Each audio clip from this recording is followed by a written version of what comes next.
Hello everybody. This is a child-size Adirondack chair that my father-in-law picked up from somewhere last summer, I believe. Unbeknownst to all of us, this chair is made out of MDF. Who would have thought you would make an Adirondack chair out of MDF? Obviously it wasn't meant to be outside, but Adirondack chairs are. So I'm going to recreate this chair and rebuild it out of cedar, and it will be painted white to match our other two that are adult size. And this is really going to take about two 1x6x8s, but left over from another project I had three 24-inch pieces, so I really only needed to buy one additional 8-foot piece. So at this stage of the game, my cost in it is about $11 plus tax, and of course I'll need to supply some fasteners, which I have, prime it and paint it, which I have all those materials on hand as well. So again, my outlay is going to be about $11 plus tax to do this chair, but I'm not going to have a plan on it. I'm just going to use these pieces to my benefit. I am going to reshape the arms on it. We don't really like the shape that those are. And then the back, instead of it being a nice rounded arch, it's kind of just cut at odd angles, so we're going to reshape the back. But for the most part, this chair is going to be built as it sits. So I'm going to get into it. I'm not going to show a lot of the work, but I'll describe, hopefully in enough detail where somebody might be able to make one of these based on what I'm doing here. Okay, well the chair has been broken down into manageable pieces. All these fasteners and these threaded inserts here I'm not going to use. I'll keep them for maybe another project down the road. They just need to be cleaned up. They're still good. Now these two pieces here for the back supports are actually a solid wood. They're not MDF. I don't know what species they are, but I'm going to recreate these as well. Okay, well here's the cedar I'm going to be using. These three 1x6 by approximately 2 foot long. These were scraps off of another bench project that I did to replace the slats on it. This was the 8-foot piece that I had purchased for this project, but in my haste, instead of just cutting my slats for my other work project, I cut 2 feet off of that one by mistake. It's still going to work out, and there should be some scrap left over after completing this project. You know, laying things out, I'm going to be laying them out in this 2-foot section, but they may not be that long. But all the dimensions should be there if somebody wants to build one. The items that are going to have curvatures and whatnot on them, that are not just straight dimensions with a straight angle, it's going to be a little hard for me to convey that information because I'm just basically tracing off of here. But I'll do my best so you could potentially lay one out in the same manner. Okay, I'm getting ready to prepare my wood. The cedar that I picked up is only sanded on 3 sides, so it's rough on the back. So I will be sending these through my planer to clean that up, and then I'll begin laying out all the pieces. Alright, well I have my boards cleaned up, and I've laid out my scrap pieces here. Like I mentioned, I'm using scrap, but I laid them back to 8 feet, and then I have the other, what would be the 8-foot, even though that's 6 feet long, on the second chair. I'm just going to give you a proposed layout on this, even though mine's going to be a little bit different, but I'm going to number these pieces as we go, so if anybody wants to follow this build and make one, I'll be able to call out the pieces and tell you what I'm doing to them. But at this stage, what I'm going to do is cut everything into manageable widths. So I'm going to start right here. This is going to be eventually, of course, the bottom runner, and then one back slat, another bottom runner, and a back slat. There's going to be 20 and a half, 20 and a half, 20 and a half. These are the last 2 slats. This cutoff piece here will be cut down to 1 inch, and I'll call that out later because I couldn't take the pieces off the bottom of the arms, the armrests. So one will come out here, and then on the next piece, which is 14 and a half in length, it will get one of those runners taken out of it as well. I hope that makes sense. And whatever is left over is going to make the 2 arms, And then moving on to the second piece, there's going to be a 12 and 5/8, another 12 and 5/8, and then a 14 and a half. And I'm leaving this one a little bit long because I'm not sure exactly how I want to handle this. Everything else is going to be scrap, and there should be about 4.5 feet of scrap. You could probably get away with buying an 8-footer and maybe a 6-footer, but they don't sell them in my area. So I'm going to get these knocked down to length, and then I'll show you how we're going to cut things to width. Okay, I have all my pieces cut to length. I just want to describe what you should have at this point, providing you were following this build. You should have 3 pieces that are 20.5 inches long. You should have 2 pieces that are 12 and 5/8 inches long. 2 pieces that are 14.5 inches long. And this piece right here for the arms was the scrap cut off of the first 8-foot piece. Mine's a little bit longer than probably what you would have because this was a scrap from a different project.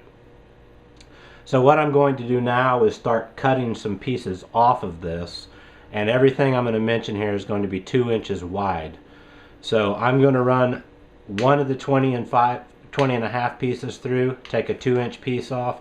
The second piece will get a 2-inch piece taken off. The third piece will get 2 2-inch wide pieces taken off. The 14 or the 12 and 5/8 will get run through twice, as well as the other 12 and 5/8 will get ran through twice. The 14.5 will get run through twice as well. And that should be all the 2-inch wide pieces. Now the cutoff from this third 20.5 and the cutoff from this 14.5, they will be ran through the saw to make them 1 inches wide.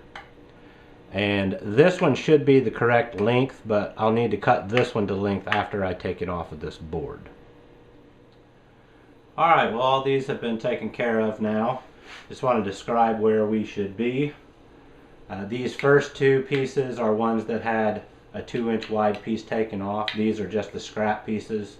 Dimensions are unknown. They're going to get turned into the leg runner. This is the 14.5 inch piece. It got ran through twice. You should have 2 of these. You should now have 1, 2, 3, 4 2 inches by 20.5.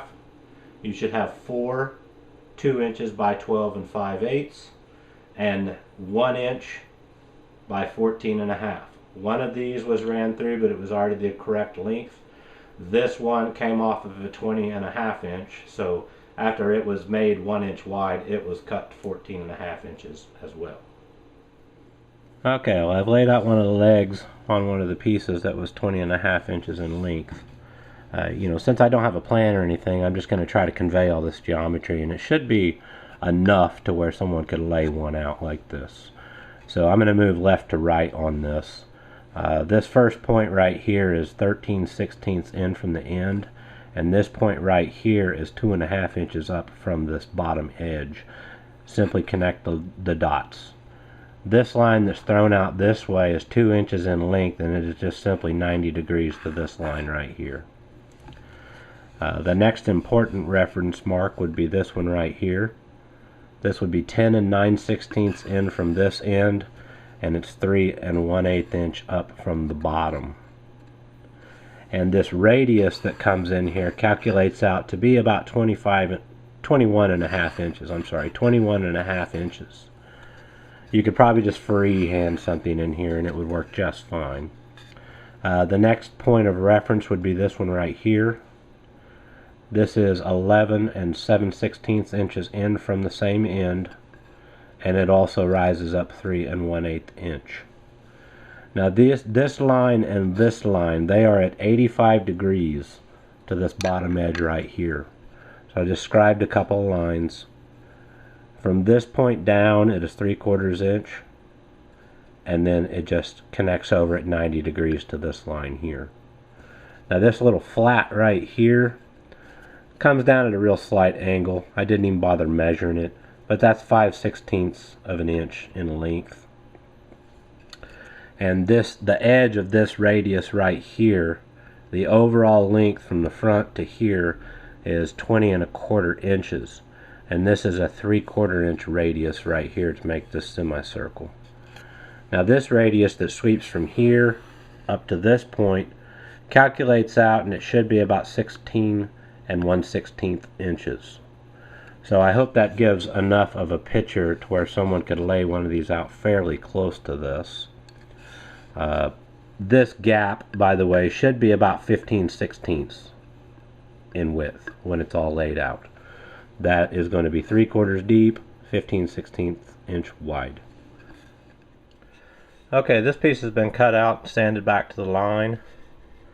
Looking good. I've transferred it onto this second piece, which I will cut out, and I will stay just proud of the line. And then I will stick these two together and do a final sanding, and that will ensure that they're both the same dimensions. Okay, these two pieces for the bottom of the chair are now ready to go. They're identical. I'd mentioned earlier on in the series that I was going to number these pieces, but I decided against that because this is such a simple project with so few pieces, or most pieces are identical to each other. I'll just call them out dimensionally as we go to build it. Okay, we'll have these two pieces laid out now. Try to do the same thing and convey the geometry here. You know, all this should be pretty close. Should be able to make it work. So starting in from this edge, now I'm speaking about this one right now, it comes over to an overall length of 14 inches, and it's just cut straight right here. And there's just simply two radiuses on this one. The outside radius should be about 64 1/16, and the inside radius should be 63 inches. So that one actually is fairly straightforward. You should end up with a length between here and here of 1 1/16 inch. Now the second piece, which is the bottom, this one's a little bit more difficult.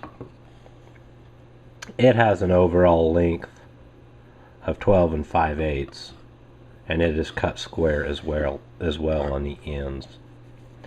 It comes in from this point 7/8 of an inch, and there's a radius of 25 3/4 right here, and it comes off straight at 7/8 of an inch as well.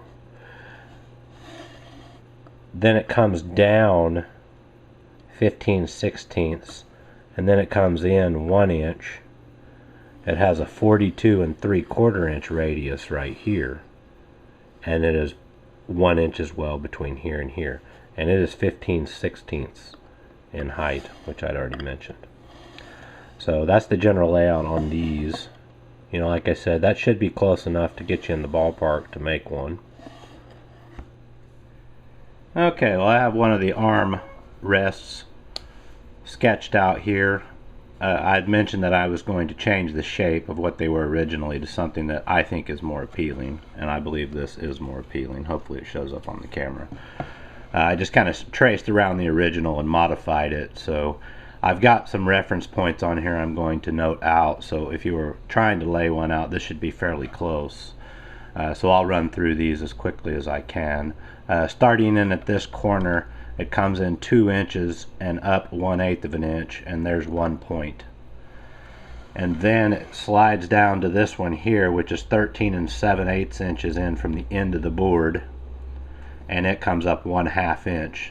A simple connection of those lines, and there you go. The next point would be right up here. It is 1 inch in from the end of the board, and it is 3 1/16 inches up.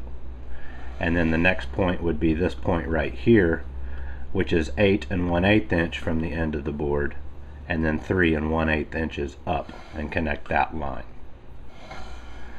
This line right here, which is a straight line, is 5.5 inches long, and it is 2.5 inches up from the end of the board right here. Describe a longer line right there. Now this point here has about a 2 1/16 inch radius that sweeps up and connects to this line. making a point right there. And from this point right here, it's a 3 1/4 inch radius that sweeps down and hits that line we just drew. The radius right here on the front of the chair is 1 7/8 inches, and then this radius right here is 5/8 of an inch. The overall length from this point here, the front of the arm, to the back point here should be 15 1/2 inches. So that should give enough dimensional numbers there to be able to lay one out like this, or make it close and modify it to your own design. The options are yours. Okay, well, the arms and the 2 back support pieces have been cut out. Everything looks fine. A lot of these pieces, they're going to get rounded over, but I'm going to go ahead and mock up the chair. That way I can mark out the radius at the top and then cut it, and then I can round over everything in one shot. Okay, well, I have it clamped together and loosely mocked up.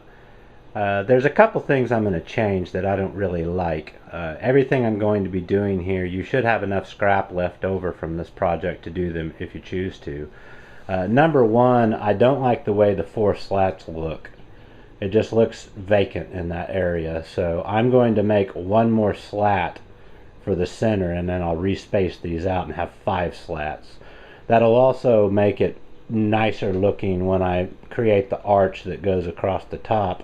Rather than the peak of the arch being in an air gap, it'll actually round over the top piece. The second thing I'm going to change is the bottom of the chair down here. I'll get a closer shot of this, but it's open on the front by the way they made it. I don't like that, so I'm going to close that in and make a new first slat, and this first slat will become an additional slat. So there'll be 5 slats total instead of 4 like they designed it. It'll also make the chair a little more sturdy by having a piece across here. Okay, hopefully you can see the air gap right here. There was nothing across this in the original chair. So what I'm going to do is make a piece, I believe it's 2 1/2 inches wide, but I'll note that. I'm going to make a new piece that is going to span from this edge right here all the way out to this edge right here. And it will be placed on the front to box that in a little bit. I'm going to make a wider slat, I'll note the dimensions once I have them, that is going to stick out and cover that piece. And it will go back to here. And then, like I said, these slats will be brought closer together and run down into the chair. These are the 2 pieces I've just made. They are both 14 1/8 inch in length. This particular one is 2 5/8 wide. And this one is 2 3/4 inches wide. And what I've done here on the end is come up 3/4 of an inch, in 3/4 of an inch, and then took this section out of both ends. So that will sit right on the chair without any problems. And this will go up below it, just like that. Here's a quick shot of those 2 pieces clamped on. It just finishes the chair off, in my opinion. It just makes it look that much better. And like I said, with this across here, it should make the chair more sturdy as well. And with that extra slat, continuing to use the original 4 and putting this extra one up top, it should be more comfortable to sit in. Well, here's a quick shot with the 5th slat cut and installed. I think that looks a lot better. I made that one 21 inches instead of 20 1/2, so I would have a little bit more height to bring my arch in if I wanted to, and it as well was 2 inches wide. Okay, well, I'm going to take you through the mock-up. I have one of the bottom leg pieces as well as one of the upright legs. This is one of the pieces that is 2 inches wide by 14 1/2 inches long. Find any flat surface and make sure your board is standing on end. And then I'm just simply raising and lowering this until I get that front edge perfect. And that's going to determine the proper height. So make sure you play around with it. Up just a little. And then once you get it there, just simply apply a clamp.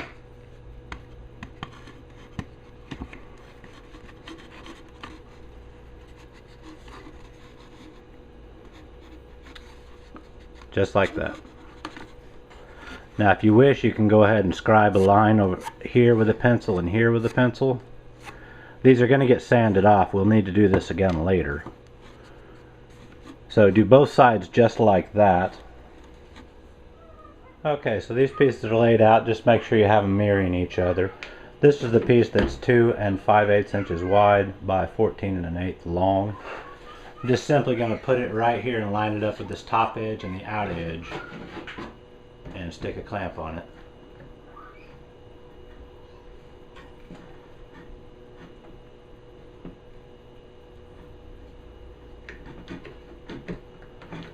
Just like so. And I'll do the same thing on this edge.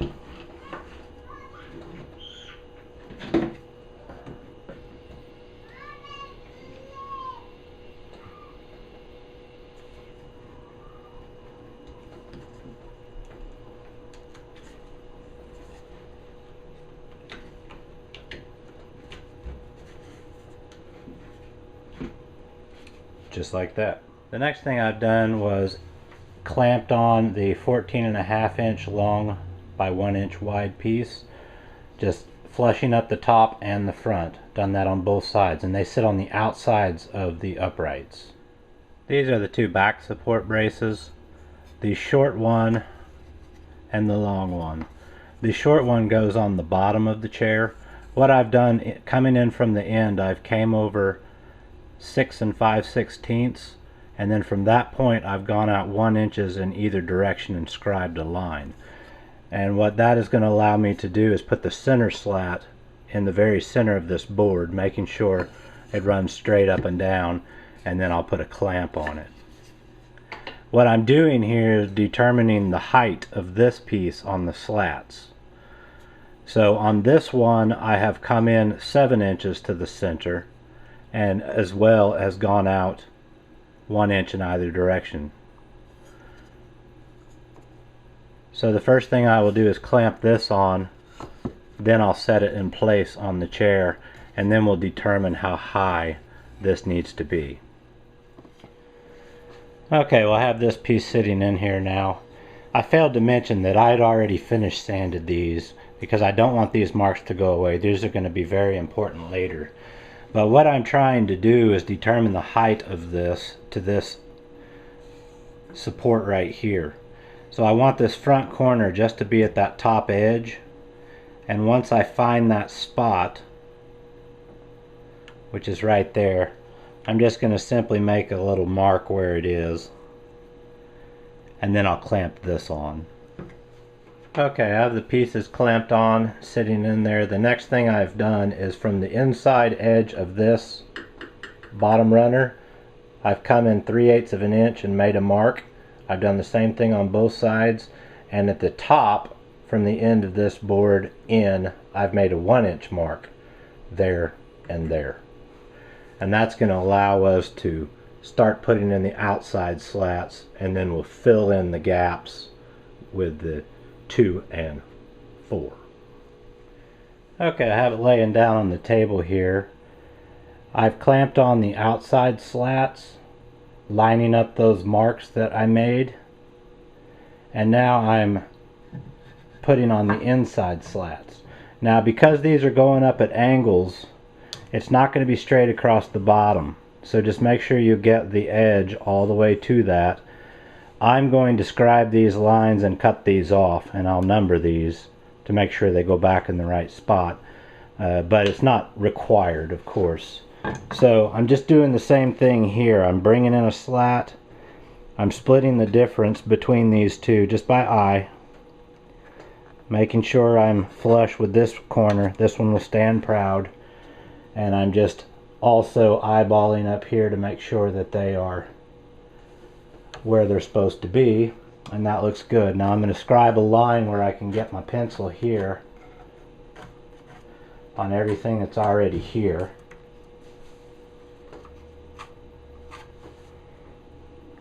And I can't get my pencil in here, but that's okay. Now while I'm down here, I'll go ahead and scribe the line, since I'm just holding this, and go ahead and scribe this line. I'll do the same thing on the other side, and then I'll continue on.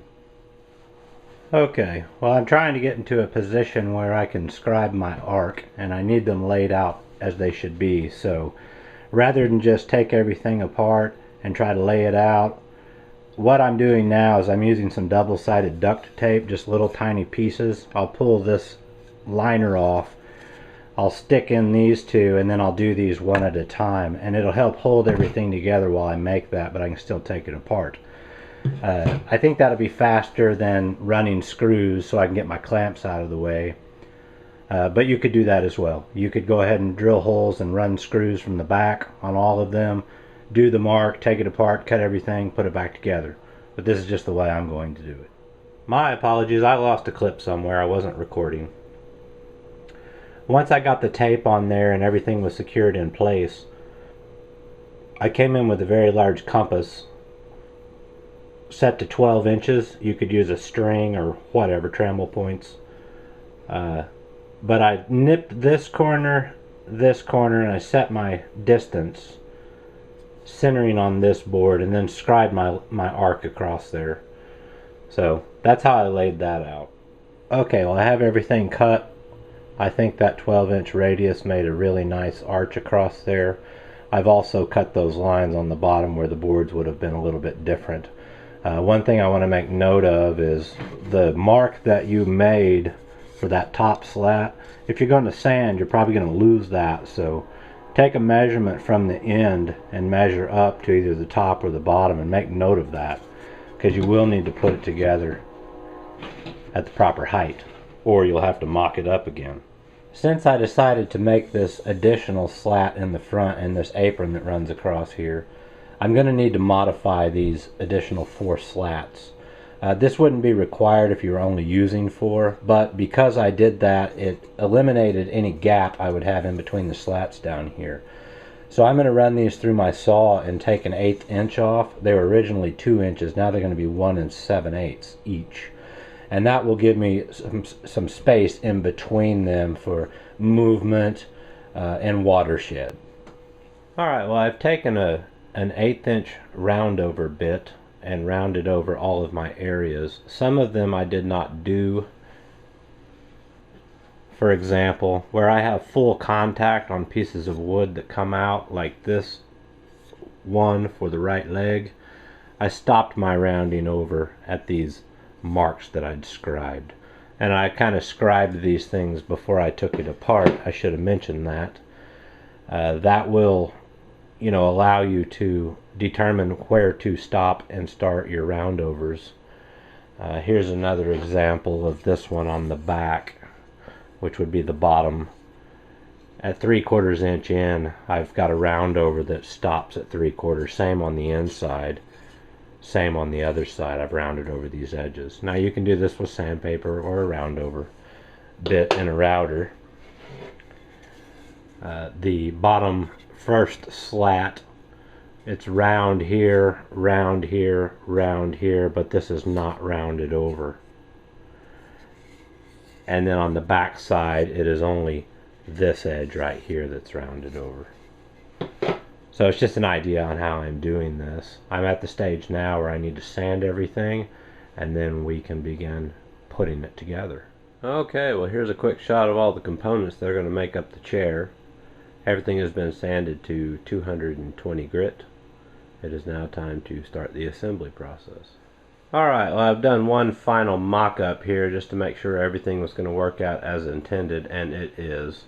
So hopefully now you can see that arch and why I put that 5th slat in there, as well as the apron across the bottom. It just really does look a lot better in my opinion.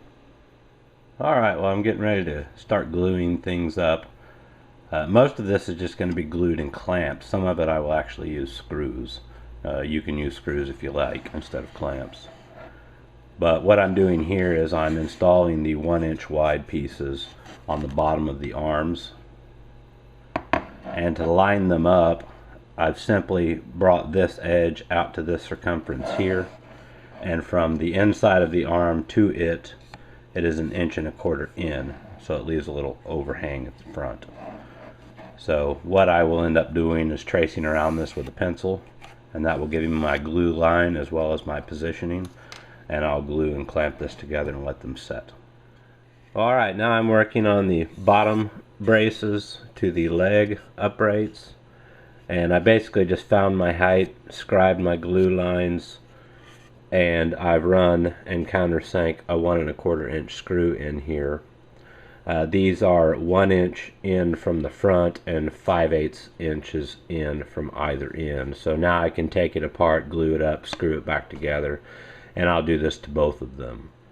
Okay, well, I'm getting ready to glue up the back. I just wanted to describe how I'm going to do this because I am not going to be using fasteners. So everything is clamped together according to my layout marks. So I'll just scribe across these back slats so I can determine my glue lines like so. And what I'm going to do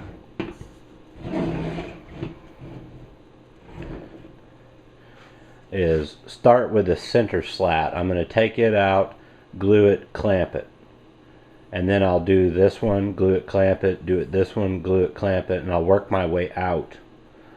That way, doing them one at a time like that, it'll ensure that none of this stuff moves around on me and it is exactly where I want it. Alright, well, the back has been clamped up and glued together. Just for reference, I'm using a Titebond 2 wood glue. This has good water resistance on it, so it would be quite appropriate for using on an outdoor chair like this. Alright, well, I've temporarily clamped on the apron here and set in the back piece. I'm going to drill and countersink a screw here and here, and then I'll take it apart, glue it, and screw it back together. Alright, well, I'm now ready to install the arms. I'm going to drill and countersink a hole right here for one screw. I'll do the same thing back here into this support. One screw. I'll take it apart, I will glue it all up, and then screw it back together, and I'll do that on both arms.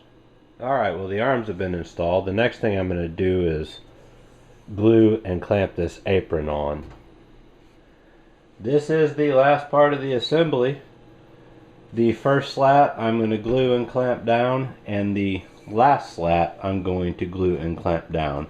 And then I'll evenly space these three in the center and glue and clamp them as well. Okay, well, the assembly is complete. It's now ready for a finish. Like I'd said, this is going to be painted white. I'm going to prime this with an oil-based primer, and I will let it cure out for 2 or 3 days. And then I'll follow it up with a latex top coat. So it turned out quite nice, if you ask me. Give you a side shot here.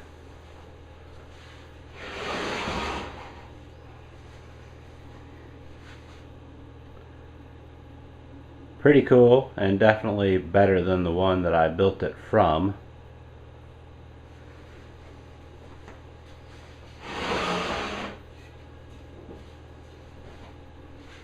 Well, here's a quick shot of it in primer. I'd mentioned I was going to use an oil-based primer, and my main driver for that was I have a gallon of it somewhere, but I couldn't find it. So I ended up shooting it with a latex-based primer. So that's going to be a benefit to me, since I'll be able to finish it today instead of having to wait another day or so to put the top coat on. So I'm going to let this cure out for a while. I will do a light sanding on it with 120 grit, and then I'll apply the top coat. Well, I'd mentioned I was going to lightly sand this with a 120 sandpaper, but you guys know how sandpaper always loads up when you're trying to sand anything latex. And I recalled something I read on the internet a long time ago, what somebody was doing, and it works wonderfully. And that is just to simply use a razor blade as a scraper. And I mean to tell you, 1 to 2 swipes scraping across this that quick, and it is a super smooth finish. So my days of trying to level out primer with sandpaper are gone. I'm now using this method here, and it works great, and it's a lot faster. It probably took me about 5 minutes at the most to do the entire chair, everything I could get to. You know, down in the slats, of course, I'm not worried about that anyway. But just a quick tip. I'm glad I remembered that. Works great. Alright, well, the chair is now finally complete. My daughter has been riding along with me on this process here and there because she was upset about her old chair, and I told her I was going to make her a new one.